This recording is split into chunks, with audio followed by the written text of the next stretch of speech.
Hi guys, welcome to Simple Math. Today I will explain an exercise about factorization, which is the case I'm going to cover. I'm going to cover trinomial in the form x squared plus bx plus c. This is an example, or this is a type of this case of trinomial. Okay, so if you see that is not a perfect square trinomial. Why? Because the 6 does not have square root. All right, number 6 doesn't have square root.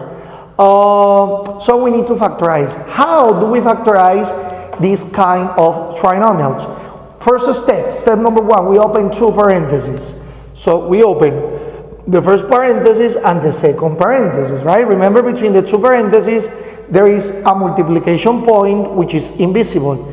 It's not necessary to write it there.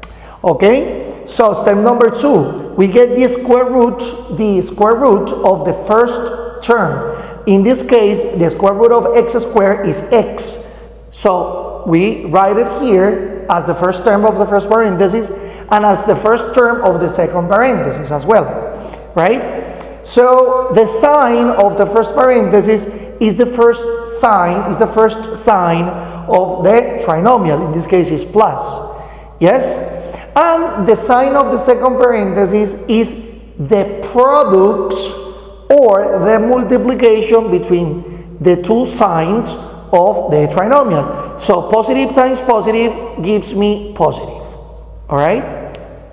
So step number 3, we are going to look for two numbers that multiplied give us 6. What are the possibilities?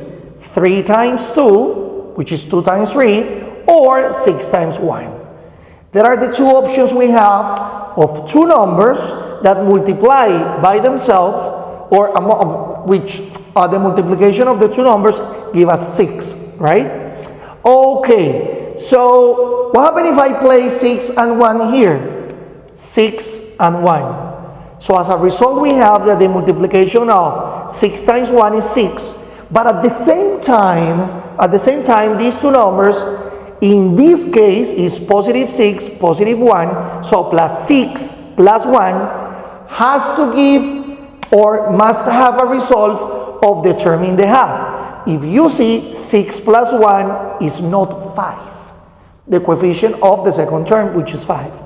6 times 1, 6, which is good, that is the first condition, but the second condition doesn't apply, because positive 6, positive 1, if we add them in this case, because two integers are positive, 6 plus 1 is not 5.